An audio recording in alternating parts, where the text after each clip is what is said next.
Here's a quick fire review of all the VR games I played in October and the ones I'm looking forward to most in November. In no particular order, up first is Vendetta Forever. This is where time moves when you move, and it's like a reimagined Superhot. There's 60 levels to get through and the hardest difficulty is ridiculous. That coupled with online leaderboards means that if you're a competitive person, there is massive replayability here. I give it a 4.5 out of 5 for gameplay and 3 out of 5 for fitness intensity. Then I ditched my controllers and picked up a chopstick to play some MAESTRO, which was an absolute blast. The intro is well written, funny, and the gameplay is unique enough that even those very familiar with VR rhythm games will have a great time role-playing as a conductor with this one. Another 4.5 out of 5 for gameplay, but for fitness intensity, not surprisingly, drops down to a 2.5 out of 5. Nowhere close, but hey, not every game needs to be a workout. Just Dance VR kinda took me by surprise. I didn't really expect to enjoy this one this much, but I just couldn't put it down. I have about 3 hours of game time now, and I keep thinking just one more song then I'm done. The end result, I was always covered in sweat and embarrassed myself dancing to Nicki Minaj in front of my cat. And you can thank me for not turning on my camera and subjecting you to my dance footage here. I'll give this one a 4 out of 5 for gameplay, and the fitness intensity bumps up to a 4 out of 5. Then I rolled out my yoga mat and got into Alo Moves XR. Now unfortunately I couldn't record any footage here because they've disabled in-game recording, but I had early access and did a 1-week trial. But after 10 yoga sessions, I ultimately decided not to subscribe to this one. I had a few issues with buffering and pausing, and man, buffering in 2024 did not make me feel zen.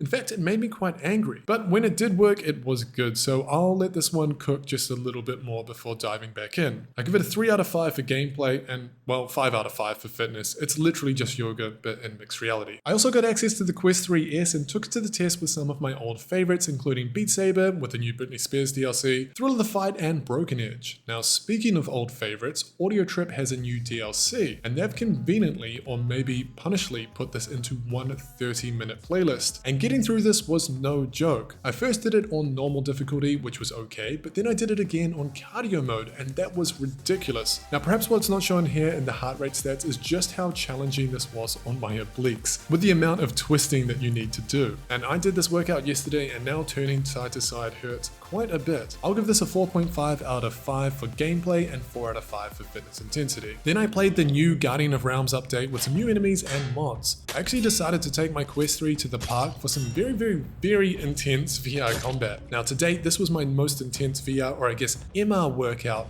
ever, and very much getting into Zone 4 and Zone 5 threshold training. I really do like this game. I'll give it a 4 out of 5, but this will definitely improve as it slowly leaves early access and they keep updating the game. So for fitness intensity, it really just depends on how big your play space is. So it'll sort of range from 3 out of 5 if it's quite small, to 5 out of 5 if you're outside. And what about Batman? Well, tomorrow my full day, and in fact all of next week, will be dedicated to Batman. I did want to wait until the first hotfix was patched, so I have the best possibility of having a bug-free experience. So yeah, I'll rank it in next month's roundup. But anyway, that's October's review, and if you want to get 10% off any of the games mentioned on Meta, I'll put my affiliate codes below. Next month there are over 20 confirmed VR games, and I'm sure this number will increase. But after watching all of the trailer, here is my top 6. Up first is Metro Awakening on the 7th of November. And this is obviously an incredibly hyped game. Here you play as a doctor braving the darkness, crippling radiation, and deadly threats of the Metro, and you'll search for your wife and the medication she so desperately needs. And I'm definitely looking forward to fully immersing myself in this story. Then we have Badminton Time by Decathlon, which is coming to Quest and Nintendo Switch on the 15th of November. I'm a pretty big fan of VR racket games, so keen to check this one out. It has online multiplayer, doubles, a normal, more realistic physics-based mode similar to sort of 11 table tennis,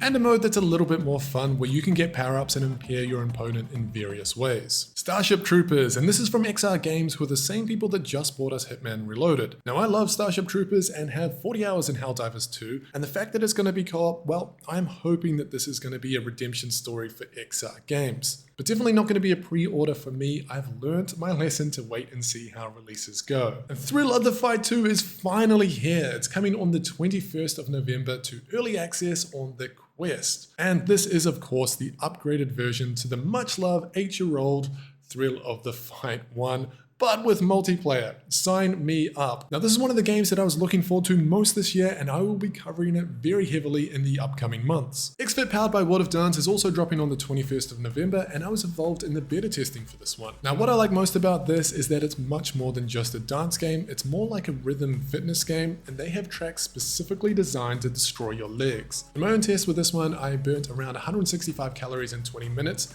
and after the amount of lunges I did, my legs were definitely sore the next day. And for reference, this is slightly more intense than Audio Trip and Just Dance. Now, right now, VR is getting a load of hype and its attention from its AAA releases. You know, we've had Batman, and now we're looking forward to Metro, Alien, and Behemoth, which is sick. But what's not being talked about just quite as much is the caliber of some of these fitness companies investing in VR. You know, we've already had Les Mills out for a while, but last month we got Aloe, and this month we're getting Decathlon investing in a badminton game and World of Dance. These guys are all huge IRL, and I for one am looking to be a part of it. Now, the last game is a bit of a joke. It's called Songbird and claims to teach you how to sing. And from the trailer, it's definitely giving me SingStar vibes. Now, as someone that is very tone deaf but does quite a bit of drunk karaoke, the idea of learning to sing is actually quite appealing. But I would just feel so vulnerable being immersed in a VR headset and just belting out a song. I would kind of be in constant fear that my wife would be recording me. So yeah, anyway, another pretty good looking month for VR. Hope they keep this up.